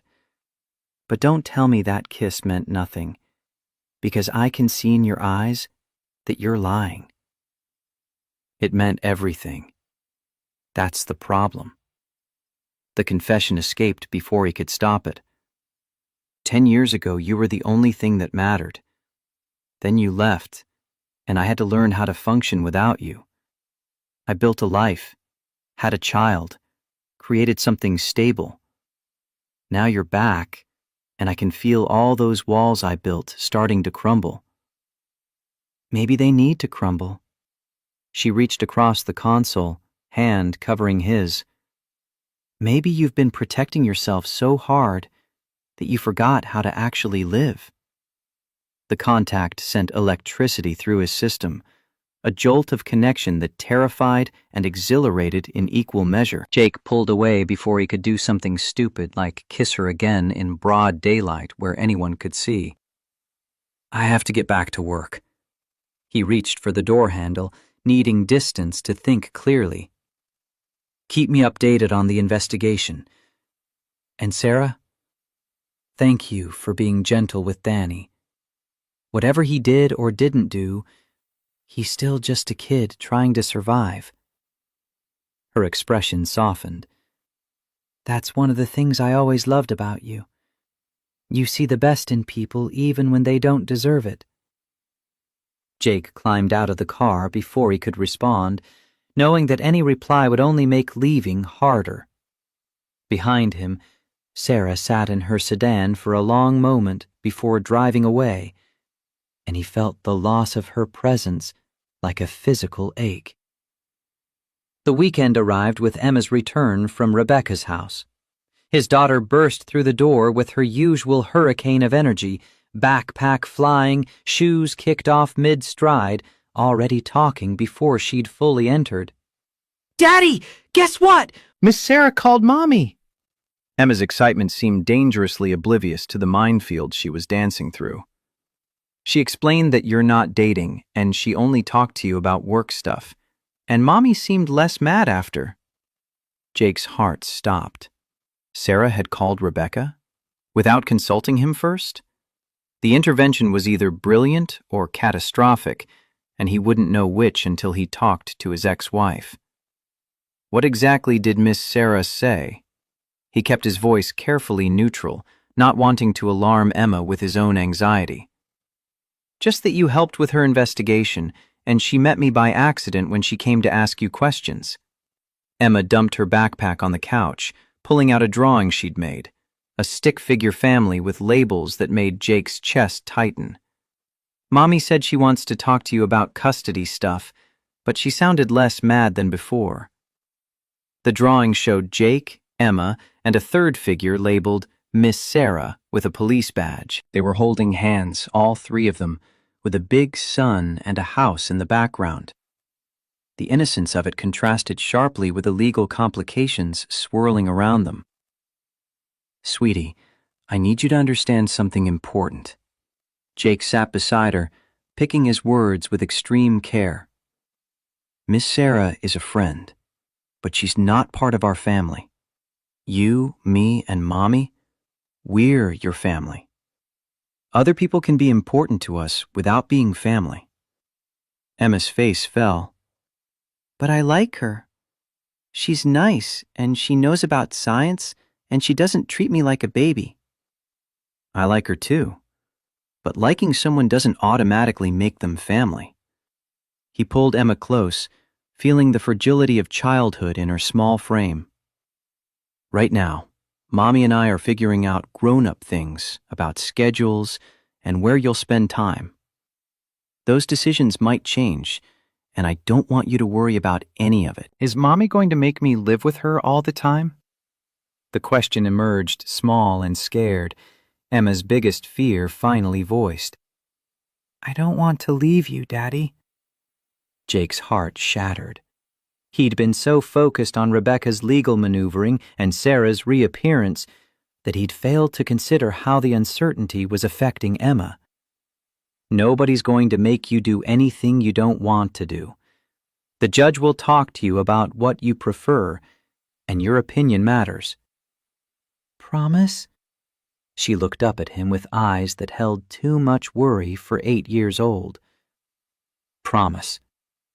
He sealed it with a hug, holding her until she squirmed away, attention already shifting to her homework. Once Emma was occupied with math problems, Jake called Rebecca. She answered on the third ring, her tone significantly calmer than their last conversation. Detective Anderson called me. Rebecca didn't bother with pleasantries. She was very professional, very clear that your contact has been related to her investigation, and nothing more. She shouldn't have done that without asking me first. Jake kept his voice low, mindful of Emma in the next room. But I appreciate her trying to smooth things over. She also made it clear that if we proceed with a custody modification based on allegations of an unstable romantic relationship, she'd be willing to testify that no such relationship exists. Rebecca paused, and Jake could hear her rethinking her strategy. My lawyer says that kind of testimony from a credible law enforcement officer would significantly weaken my case. Relief flooded through him, followed immediately by guilt at the deception. Sarah had lied for him, put her professional reputation on the line to protect his custody arrangement. The gesture was both touching and deeply problematic. So you're dropping the modification request? He hardly dared hope. I'm putting it on hold, pending further developments. Rebecca's caveat hung like a sword over his head. But Jake, if I find out you've been lying to me, if you are involved with her and you're just hiding it, I will bury you in court. Understood? Understood. The word tasted like ash. He was lying, or at least living in a gray area that would collapse under legal scrutiny. The kiss, the charged moments, the undeniable pull between them, all of it amounted to a relationship, whether they'd formalized it or not. After ending the call, Jake found Sarah's number and dialed before he could second-guess the impulse. She answered immediately, background noise suggesting she was still working despite it being Saturday evening. You called Rebecca. Not a question, an accusation wrapped in disbelief. I did. No apology in her tone, just calm acknowledgement. She was threatening your custody based on assumptions about us. I corrected those assumptions. By lying. Jake paced his kitchen, anger and gratitude warring for dominance. You told her we're not involved, which is technically true only because we haven't defined what we're doing, but that kiss this morning says otherwise. The kiss was a moment. It doesn't constitute a relationship unless we decide it does. Sarah's logic was sound, detective training evident in her ability to parse definitions. I protected your custody arrangement by being precise with my language. There's no official relationship. What exists between us is complicated and undefined, which means Rebecca's allegations are unfounded. That's semantics. But even as he argued, Jake recognized the genius of her approach. She'd given him cover while technically not lying, a lawyer's trick deployed with a cop's precision. It's the truth as it exists right now, in this moment. Her voice softened. Jake, I meant what I said about putting Emma first. If protecting your relationship with your daughter means we have to keep whatever this is between us quiet and unofficial, I can live with that. The offer should have relieved him. Instead, it highlighted the impossible position they were in, unable to move forward publicly, unwilling to let go completely, trapped in ambiguity that served no one. What do you want from this? The question emerged raw and unfiltered. From me, from us, from whatever we're calling this. Silence stretched across the phone line. When Sarah finally spoke, her words carried the weight of a decade's accumulated longing. I want a second chance. I want to prove I'm not the person who ran away. I want to fall asleep next to you and wake up knowing you're still there. But more than any of that, I want you to be happy, even if that happiness doesn't include me. Jake leaned against his counter, eyes closed, letting her words wash over him. You make it sound simple. It is simple. We just keep making it complicated because we're scared. A pause, then vulnerability crept into her voice. I'm terrified, Jake. Terrified that I'll mess this up again, that I'll hurt you, that I'm being selfish by wanting something I don't deserve. But I'm more terrified of walking away and spending another decade wondering, what if? Emma called from the living room, asking for help with a math problem. Reality intruded with its mundane demands, reminding Jake that his life wasn't just about his own desires. I have to go. Emma needs me. He heard the deflection in his own voice, using his daughter as a shield against emotions too big to process. I know. Go be her dad. That's what matters. Sarah's understanding only made it harder. But Jake, think about what I said. Sometimes the scariest thing is exactly what we need to do. Monday morning brought Danny Torres to the construction site an hour early, looking like he hadn't slept in days. Dark circles ringed his eyes, his clothes hung loose like he'd lost weight, and his hands trembled as he approached Jake near the equipment trailer. I need to tell you something. Danny's voice cracked with stress. Before Detective Anderson figures it out and I end up in jail. Jake set down his coffee, giving the kid his full attention. What did you do, Danny? I didn't steal the stuff. I swear on my mother's grave, I didn't steal it. Tears pooled in Danny's eyes, threatening to spill over. But I know who did. And I helped them plan it because they promised to clear my debts if I gave them the security code and camera locations. The confession hit like a physical blow. Jake had been hoping for Danny's innocence, clinging to the belief that his judgment hadn't failed so completely. Who? My bookie. Guy named Ricky Salazar runs a gambling operation out of a bar in the East End. Danny's words tumbled out in a rush. Desperate confession from someone drowning in consequences. He said if I helped him hit the site, we'd call it even on what I owed. I didn't think about what it would mean for you, for the crew, for everyone who depended on those tools. I just wanted the debt gone. Jake's jaw clenched so hard his teeth ached. You gave criminals access to a site I'm responsible for? Do you understand how much damage this could do to Morrison Construction? To Jim, who gave us both the chance when nobody else would? I know. I'm sorry. I'm so fucking sorry. Danny swiped at his eyes, trying to maintain some shred of dignity. I'm going to turn myself in, tell Detective Anderson everything. But I wanted you to hear it from me first, because you've always been straight with me, and I owe you that much. You're damn right you do. Jake wanted to yell, to rage at the stupidity and selfishness that had led Danny to this point. But the kid was 24 and terrified and already destroyed by his own choices.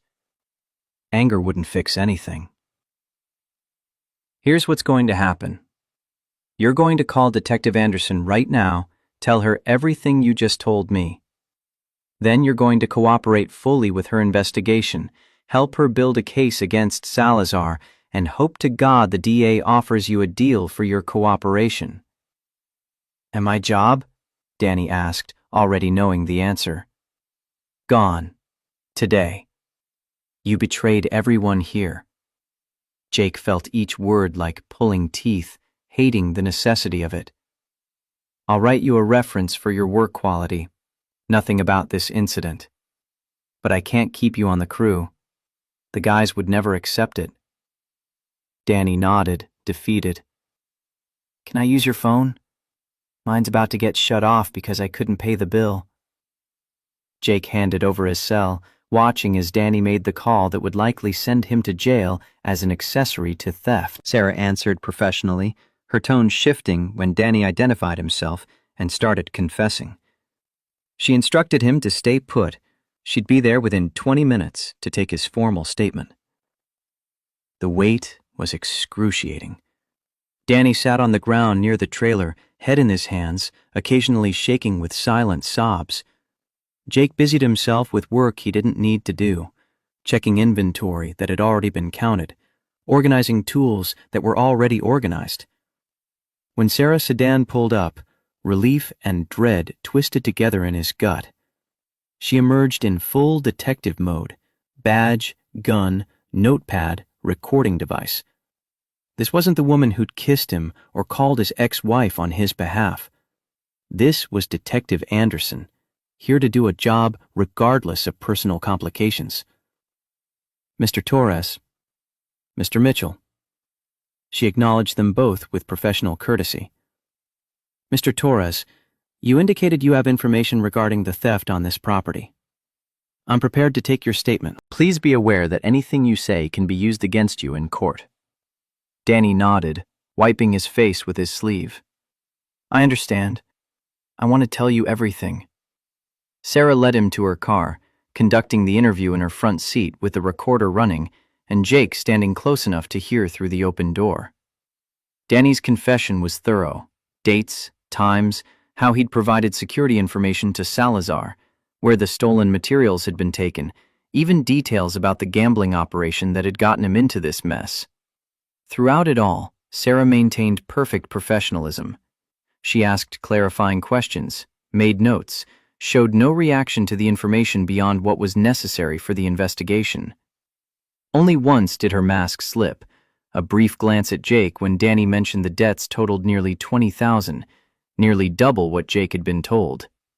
The interview lasted 90 minutes. By the time Sarah finished, the rest of the crew had arrived and were watching from a careful distance, understanding without being told that something significant was happening. Sarah stepped out of her vehicle, addressing Jake in a voice meant to carry. Mr. Mitchell, thank you for your cooperation. Mr. Torres has provided valuable information that should help us recover the stolen property and make arrests. I'll be in touch with updates. She drove away with Danny still in her passenger seat, heading to the station for formal processing. Jake turned to face his crew, all of them staring with various expressions of confusion, anger, and betrayal. Joe spoke first, his disappointment evident. Danny was involved? He gave information to the thieves in exchange for debt forgiveness.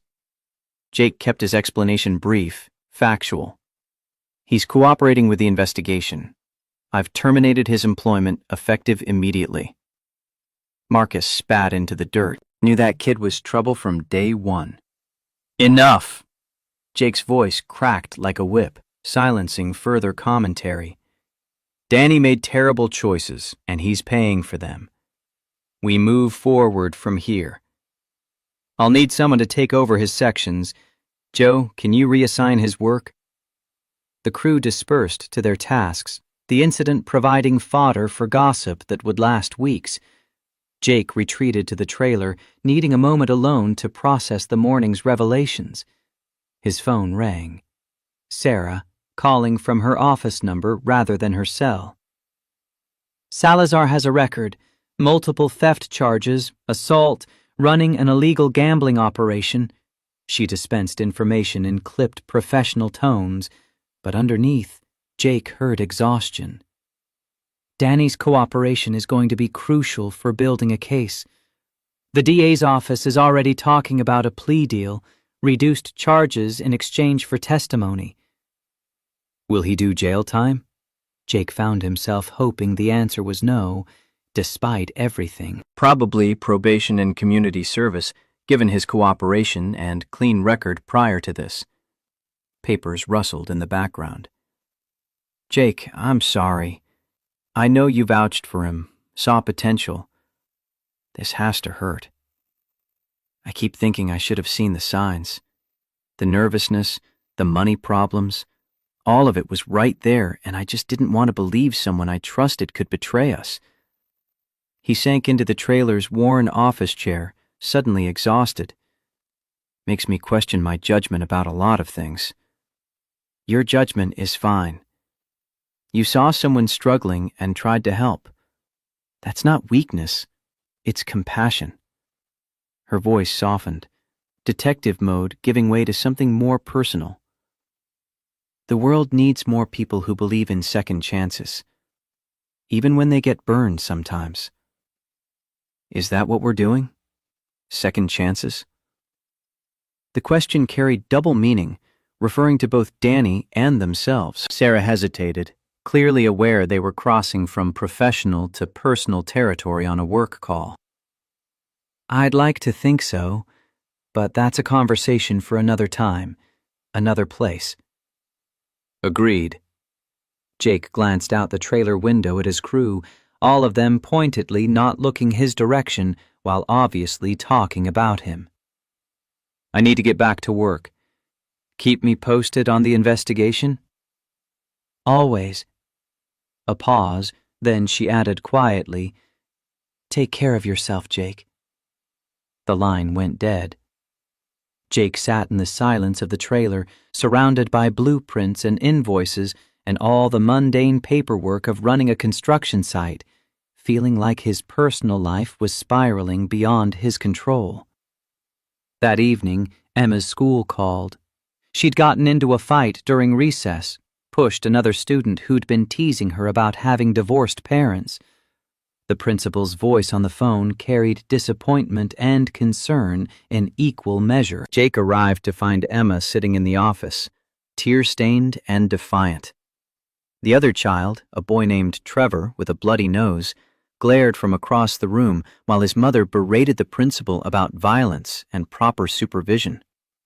Emma never acts out like this. Principal Morrison, no relation to Jim despite the shared surname, gestured to his office. Can we speak privately, Mr. Mitchell? Inside the office, Emma's teacher, Mrs. Patterson, waited with a folder of concerning observations. Emma had been distracted in class, not completing homework, seeming anxious and withdrawn. The fight was just the most visible symptom of a larger problem. Is everything all right at home? Mrs. Patterson's concern was genuine, motherly. Emma mentioned that her mother was upset about something, that there might be changes to her living situation. Jake's heart sank. He'd tried to shield Emma from the custody drama, but 8-year-olds absorbed more than adults realized. We're going through some adjustments. I'll make sure Emma gets the support she needs. The meeting ended with a suspension, 3 days at home, a harsh punishment that would mean Jake scrambling to arrange childcare during work hours. Martha agreed immediately when he called, telling him to stop apologizing and get Emma home safe. He drove Emma home in silence, neither of them ready to discuss what had happened. Finally, in the safety of their kitchen, Emma broke down completely. Trevor said kids with divorced parents are broken, that we don't have real families. And I got so mad because we do have a real family. It's just different. And I pushed him. Jake pulled her close, letting her cry against his shirt while his own heart broke for her pain. Baby girl, Trevor's wrong. Family isn't about who lives in the same house or whether parents are married. Family is about love and showing up and being there for each other. But what if Mommy makes me live with her all the time? What if I don't get to see you? Emma's worst fears spilled out in hiccuping sobs. What if everything changes and I don't have a say? Listen to me. Jake tilted her chin up, forcing eye contact. No matter what happens with the custody arrangement, you will always be my daughter. Always. Nothing can change that, not lawyers or judges or anyone else. You're stuck with me forever. Promise? Her voice was so small, so vulnerable. On everything I hold sacred, I promise. He meant it with every fiber of his being. Now how about we make some dinner, and tomorrow we'll figure out what to do about school, okay? Emma nodded, wiping her face with her sleeve. Can we have spaghetti? I know it's not Thursday, but I want comfort food. They cooked together, Emma measuring ingredients while Jake handled the stove. The normalcy of the routine provided comfort, a reminder that some things remained constant even when everything else felt uncertain. After Emma was in bed, Jake sat on his porch with a beer he didn't really want, staring at the stars and trying to process the wreckage of his day. Danny's betrayal, Emma's fight, the constant pressure of Rebecca's legal threats, Sarah's complicated presence in his life, all of it pressed down with crushing weight. His phone buzzed. A text from Sarah. Heard about Emma's suspension. Is she okay? Jake stared at the message, wondering how she'd found out so quickly. Small town, he supposed. News traveled through unofficial channels faster than formal ones. She's dealing with a lot. Pushed a kid who said mean things about divorce. The response came almost immediately. Kids can be cruel. She's lucky to have you. He typed and deleted 3 different responses before settling on, thanks. Long day. If you need someone to talk to, I'm here. No pressure, no expectations. Just offering. The kindness in the gesture nearly undid him. Jake wanted to accept, wanted to pour out everything to someone who would understand, who knew him well enough to see through his defenses. But doing so would mean crossing another line, deepening their connection when he was supposed to be maintaining distance. Appreciate it. Need to process solo for now. Understood. Take care, Jake. He set the phone aside, finished his beer, and went to check on Emma one last time before bed. She slept curled around her stuffed rabbit, face peaceful in a way it hadn't been while awake. He stood in her doorway, watching her breathe, and made a silent vow. Whatever happened with Sarah, whatever Rebecca's lawyers threw at him, whatever challenges emerged from the chaos of his life, Emma would be protected. Her happiness, her stability, her sense of security would come first. Always. The next morning brought unexpected visitors. Vosé arrived at Jake's house an hour before he was supposed to take Emma to Martha's for childcare coverage, her expression unreadable. "We need to talk." She glanced at Emma, who was eating cereal at the kitchen table. "Privately." They stepped onto the porch, Jake's defenses immediately up. Rebecca looked tired, older than her 37 years, stress evident in the lines around her eyes. "I got a call from Principal Morrison about Emma's fight." Rebecca crossed her arms, not quite meeting Jake's gaze. "He said she's been showing signs of stress and anxiety, that the custody uncertainty is affecting her." "I'm handling it." Jake kept his tone neutral, refusing to be put on the defensive. "Are you?" The question wasn't accusatory, just genuinely curious. "Because from where I'm standing, our daughter is falling apart while we fight over schedules and living arrangements." Jake's jaw tightened. "You're the one who threatened to modify custody." "I've been trying to maintain stability. And I've been trying to protect her from watching you make the same mistakes with Sarah that you made with me." Rebecca finally looked at him directly. "But maybe I've been going about it wrong. Maybe what Emma needs isn't for us to control every variable, but to show her that we can coexist peacefully." The shift in Rebecca's position caught Jake off guard. "What are you suggesting?" "I'm suggesting we table the custody modification. Keep things as they are, 50-50 split." She took a breath, clearly struggling with what came next. "And I'm suggesting that if you are involved with Sarah, or if you want to be, that you're honest about it instead of sneaking around.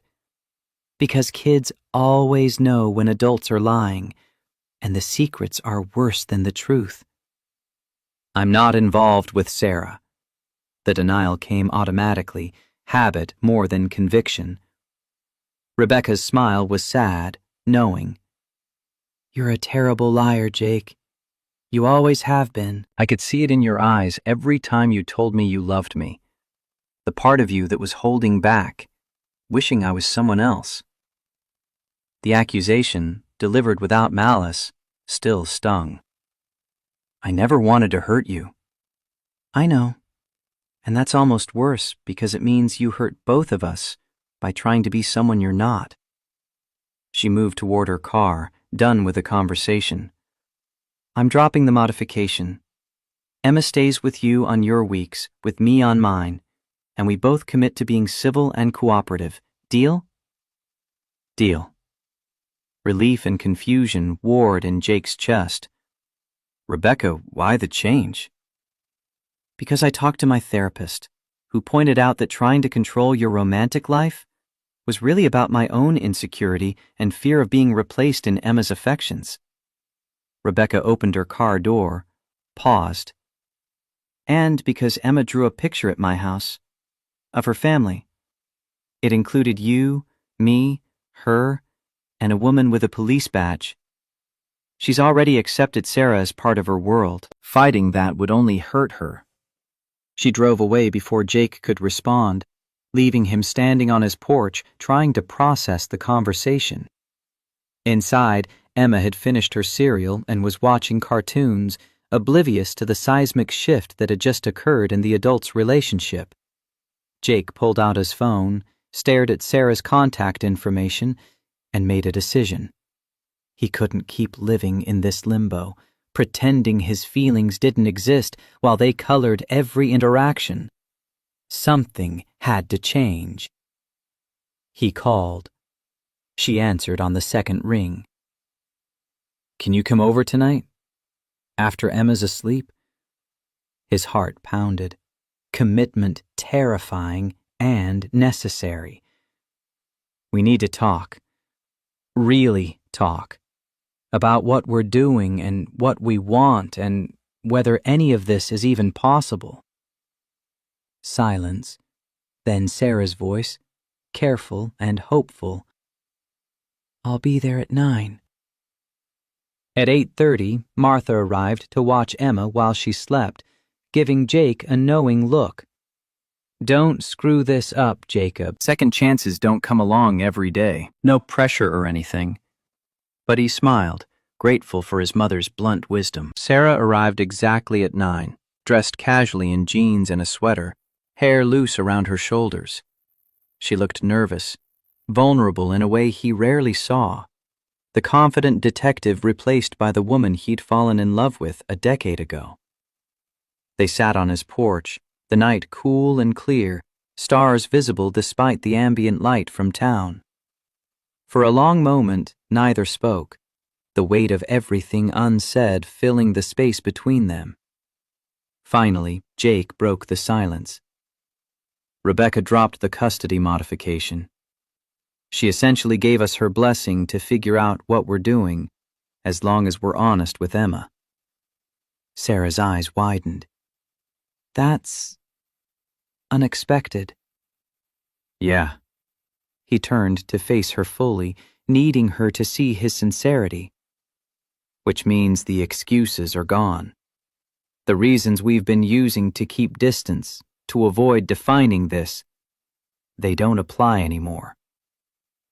"So what are we doing, Jake?" Her voice held a tremor, fear and hope mixed in equal measure. He reached for her hand, lacing their fingers together. The contact felt electric, charged with possibility and risk. "I don't know, but I'm tired of pretending I don't want to find out."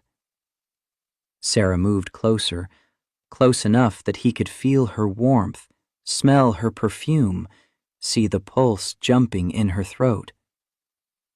"I'm scared.